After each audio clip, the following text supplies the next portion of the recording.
Good day, folks, and welcome from Pennsylvania. This is Chris, and it is December 16th, 2025. For Afrikaners and Boers in South Africa, a day known as Geloftedag, the Day of the Vow. The day on the 16th December 1838 that a Boer commando under the leadership of Andries Pretorius had a meeting engagement with the Zulu, led by generals under Dingane, and decisively defeated them at the Combe River, now known as the Battle of Blood River. In a battle that saw virtually no loss of life from the Trek Boers, but thousands of Zulu died. So many Zulu died that day that the river turned red with blood, hence the name, the Battle of Blood River. Today, a commemorative site is in place to recognize the events. On one side of the river, it is an Afrikaner memorial, a Boer memorial, with bronze wagons, replicas of the ones that were there for the lager in 1838. On the opposite side, across a friendship bridge, is the Zulu Memorial. Folks can travel there, but I caution you, it's a long drive down the dusty road to get there. But it is well worth your time and effort. Last year, in 2024, I recorded a period of my broadcast focused specifically on this event. And I'm going to bring back a little of the Wayback Machine here, and we're going to go back in time to last year, and you'll be able to listen to my description of the history of the Battle of Blood River. Hello, folks, and welcome back to Chris Wyatt Reports. It's Monday, December 16th, 2024. Geloftedag, the Day of the Vow, the Day of the Covenant. In the modern sense, identified as Day of Reconciliation, a date which is losing its relevance to South Africans as days pass, as years pass in our rearview mirror. We're going to talk a little bit about today about the origins of the day, why it came about, what it's about, and the sense of historical loss for all South Africans, black, white, and brown, as we go forward. South Africans, black, white. So with that in mind, let me just go ahead and begin my conversation. This will be supplemented with photographs from the site of the date that set this origin in place, the origin of this date. 16th December is a date etched in the history of South Africans. Geloftedag, the Day of the Vow, the Covenant, Dingane's Day, Reconciliation Day. December 16th has long been etched in the collective memory of South Africans. As we travel further and further along and the sands of time slip through the hourglass, far too many South Africans of all races and creeds lose touch with their history and their heritage. December 16th becomes a day off from work, an occasion for a braai or relaxing, and less about what South Africa was, what it is, and what it will become. The agonizing loss of identity that comes with emigration has already dawned on those who departed South Africa over the past 3 decades. But the loss and sense of history, sadly, goes much deeper. Inside Africa, Mzansi, South Africans are losing touch of who they are, in large measure owing to the largely uncontested whitewashing of history by an increasingly black supremacy-oriented voting bloc of the ANC and the Progressive Alliance of MK, EFF, and even ATM, among others. Political parties not interested in peaceful coexistence, but rather in domination and retribution for perceived past injustices.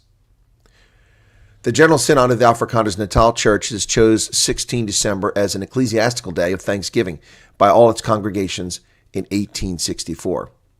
Later, in 1894, Dingane's Day was declared a public holiday by the government of the Orange Free State. Declared a public holiday in 1910 after the establishment of the Union of South Africa, the event that was marked was the Battle of Combe, or Blood River, as the Voortrekkers called it after their triumph. For the Boers, according to historian John Laband, previous guest on my program, their great God-given victory affirmed their right to rule over the heathen Zulu, just as God had delivered the Canaanites into the hands of the children of Israel. The Covenant and Blood River duly became cornerstones of Afrikaner nationalism. Although it was known officially either as the Day of the Vow or the Day of the Covenant, December 16th was popularly known as Dingane's Day, invoking the name of the second Zulu king, Dingane ka Senzekakona, against whom the Voortrekkers fought at Nkombe, or Blood River. The battle pitted the Zulu army under the joint command of Ndela ka Sampisi and Zobo ka Sabadli against the Voortrekker commando under the leadership of Andries Pretorius. Just a week before the decisive battle, Pretorius' party made a vow to God that should they win against the Zulu army, they and their descendants would observe the day of victory as a religious holiday and build a church in commemoration, Their wish was fulfilled when they defeated the Zulu army at Blood River on the 16th of December, 1838. On that day, an estimated 20,000 Zulu warriors led by Dingane's generals Dambuzo Nzobo and Ndela Ka Sompisi attacked about 474 trekkers at dawn. With the advantage of gunpowder, Zulu warriors were repelled with an estimated 3,000 to 10,000 warriors killed. The blood of the casualties flowed into the Nkombe River, turning its water red, earning it the nickname Blood River. The confrontation between four trekkers and Zulu regiments became known as the Battle of Blood River. December 16th remained a rallying point for the development of Afrikaner nationalism, culture, and identity. However, with the advent of apartheid, in 1952, the day was changed to Day of Covenant.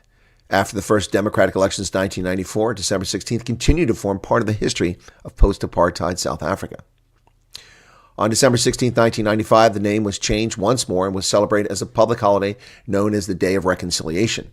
The establishment of December 16th as a public holiday was an attempt to strike a balance between a divided past and promoting national unity and reconciliation in a new political dispensation.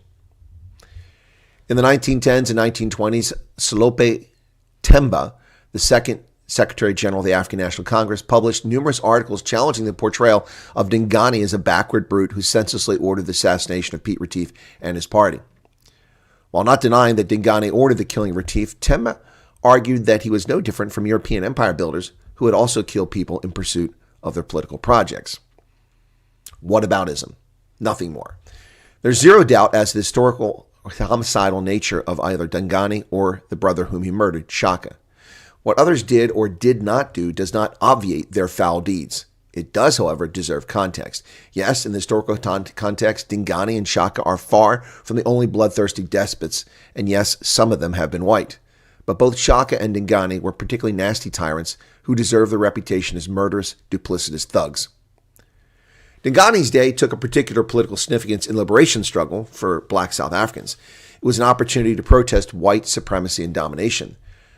Now, the date has been romanticized not only by the ruling Afrikaner minority under apartheid, but also by the African National Congress, which chose the date to found its armed struggle. Umkhonto we Sizwe was established on December 16, 1961. That was no accident, that was intentional. In his autobiography, The Long Walk to Freedom, Nelson Mandela wrote the following: Afrikaners celebrated December 16th as a triumph of the Afrikaner over the African and the demonstration that God was on their side. While Africans mourn this day of the massacre of their people, we chose December 16th to show that the African had only begun to fight and that we had righteousness and dynamite on our side. Now, the problem with Madiba's statement is that it's incorrect. The Battle of Blood River was not a massacre of their people. It was a pitched battle, one fought fairly by both sides. It was a media engagement where both sides had sought a decisive battle to gain advantage over the other. The Boers to seek revenge for Dingane's betrayal of Piet Retief and to gain land. The Zulus sought to exterminate the Boer column and dissuade others from entering Dingane's domain. In calling it Reconciliation Day, they were drawing from the well of Themba, the ANC that is, who in 1932 and 1933 issued a clarion call for renaming of Dingane's Day as Reconciliation Day. 1932, and it occurred in 1994. For him, it was only in purging Dingane's Day of what he considered its racialist past that the antagonism could be overcome. Well, in fact, just the opposite has happened. Now, fervor for the day would on the surface appear to be losing its significance, with many Afrikaner and Boers as history slips away from them. Political control can accomplish quite a lot to ensure enduring memories and legacies. Majority rule has led to a whitewashing of history, with neglect for the Afrikaner and Boer sides of history. 21st century offspring of many Afrikaner and Boer families are losing touch with their heritage, while virtually everything the ANC, EFF, MK, or Action SA say is entrenched in racial hatred, not reconciliation. Only 11% of white matriculants take the history exam on exit from high school. This is understandable, as the course in South Africa's courses are all too often little more than black supremacist narratives rather than balanced objective history lessons. Who wants to be told they are evil every day in school, especially when the student is not evil? The Day of Reconciliation is a public holiday in South Africa held annually on December 16th. The holiday came into effect in 1995 after the end of apartheid with the intention of fostering reconciliation and national unity for the country. Recognizing the need for racial harmony, the government chose the date for its significance to both Afrikaner and Black South African cultures. The celebration of the Day of Reconciliation can take the form of remembering past history, recognizing veterans' contributions, marching, and other festivities. But when they say veterans, they're not talking about genuine veterans of conflict, not veterans of the South African Defense Force, black, white, and brown. They are talking about something entirely else. Not the genuine veterans of the struggle era, nor those Bantustan veterans from the Transkei, Ciskei, and Botswana, and others. They're talking about the pretend strap hangers, the fake stolen valor MK pretenders. Yes, there were a few thousand genuine Mkhonto we Sizwe veterans in Angola, many of them killed Quattro, and a handful of MK terrorists operating in South African soil, but not the 100,000 plus who claim MK status with stolen valor. When apartheid ended, it was decided to keep December 16th as a public holiday, as I said, but to infuse it with the purpose of fostering reconciliation and national unity. It was established by the government in 1994. Nelson Mandela was part of the group of politicians that helped start the idea for the holiday, the same man who started the terrorist group in 1961. On the 16th of December, 1995, the first celebration took place. Also, that was the first meeting of the South African Truth and Reconciliation Commission on December 16th, 1995. In an address in 1995, Archbishop Desmond Tutu described the holiday as serving the need of healing the wounds of apartheid. If only that were true.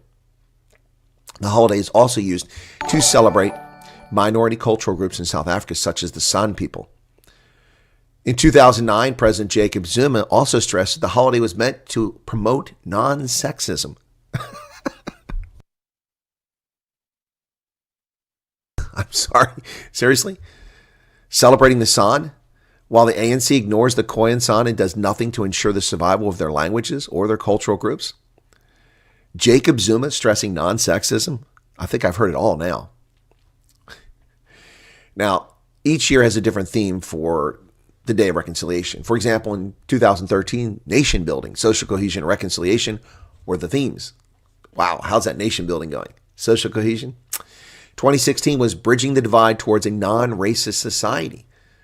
Yet we've seen the rise of parties focused almost entirely on racial retribution. MK, EFF, ATM, and arguably even Action SA these days. 2019 was the year of indigenous languages, supporting national reconciliation through the promotion, development, and preservation of indigenous languages. Yet NU is about to go extinct with the final first language speaker in her late 80s. What has the ANC done to protect indigenous languages? Nothing. South Africa has traveled a long distance since Dingane's betrayal. So many black, white, and brown South Africans have died in conflict, battle fostered by political leaders seeking fame, fortune, or self-aggrandizement on the soil of South Africa. Genoeg is genoeg. Enough is enough. Grow up, live and work in peace. If harmony is out of reach, at least don't kill each other and don't oppress another group. Enough of the nonsense. It's time for South Africa to mature and become a proper state in the 21st century. Not a white supremacist, not a black supremacist, not a majority oppressing a minority, not a minority oppressing a majority, but a balanced, fair state in which all South Africans, black, white, and brown, Christian, Muslim, Jew, can live and worship in peace and harmony. Well, I hope you found that interesting. I know that many people find the history of South Africa fascinating. I'm one of them. And I hope for my viewers who are new to the program, new to the channel, you'll see that this channel is about a whole lot of different things, including history and political science.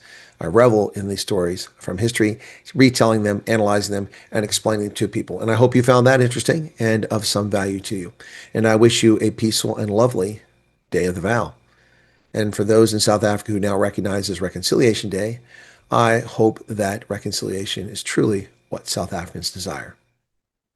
God bless and good day.